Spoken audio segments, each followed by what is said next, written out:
Why has psychopathy become normal? Not long ago, if a person walked into a public square and loudly declared that they were the savior of the world, or that they were going to conquer humanity, the reaction would have been predictable. Most people would assume the person was mentally unstable. Such behavior was considered abnormal, irrational, even pathological. And how many people could such a square hold? 80 people? 100? Maybe 150. Today, that number represents the minimum reach of an ordinary social media post. Platforms such as TikTok, Instagram, and YouTube allow a single individual to instantly broadcast statements to thousands or even millions of viewers.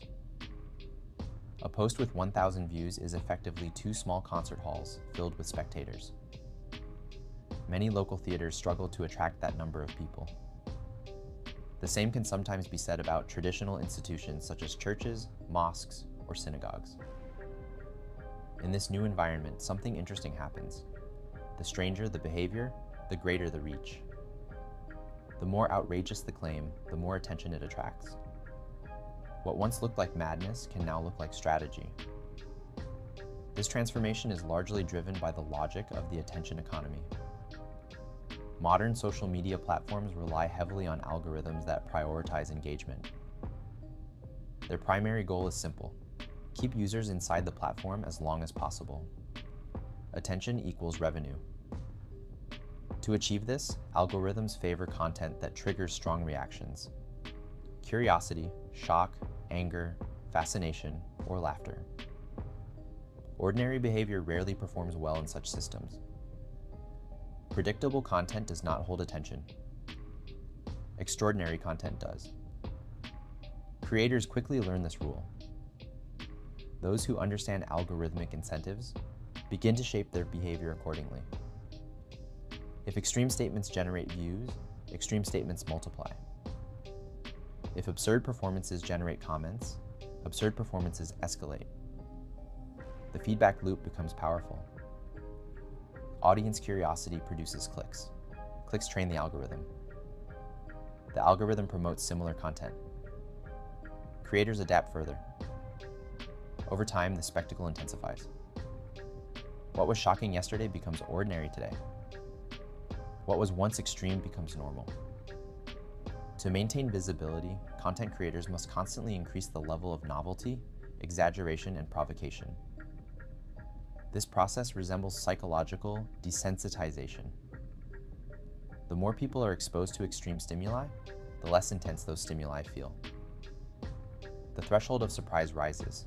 The result is cultural inflation of spectacle. From the perspective of behavioral economics, this dynamic reflects supply and demand. Platforms supply visibility to attention-grabbing content. Creators supply increasingly sensational material. Audiences demand novelty and stimulation.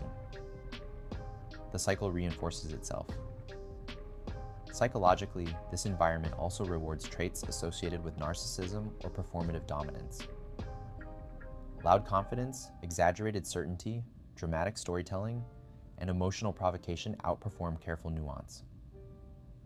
Moderation is algorithmically invisible. Subtlety rarely trends. It is important to clarify that this does not mean society has suddenly become more psychopathic in a clinical sense.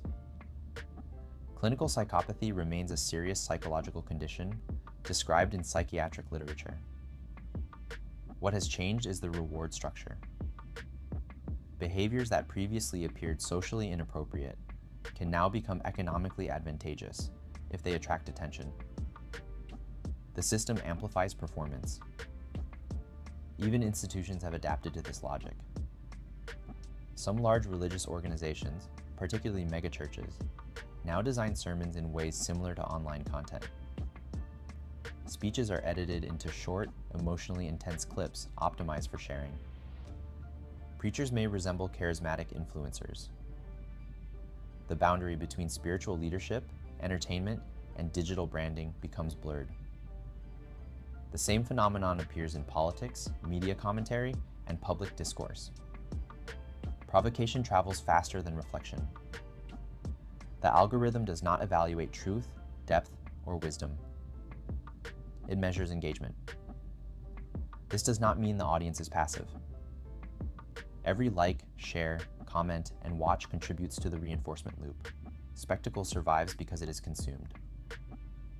And because audiences eventually grow bored, creators must escalate further. Bigger claims, stranger performances, louder personalities. Gradually, the collective sense of proportion begins to shift.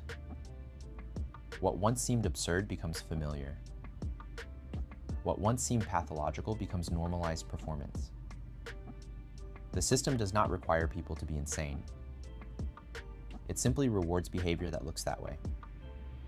And when attention becomes the most valuable currency in the digital world, the most dramatic performances naturally rise to the top.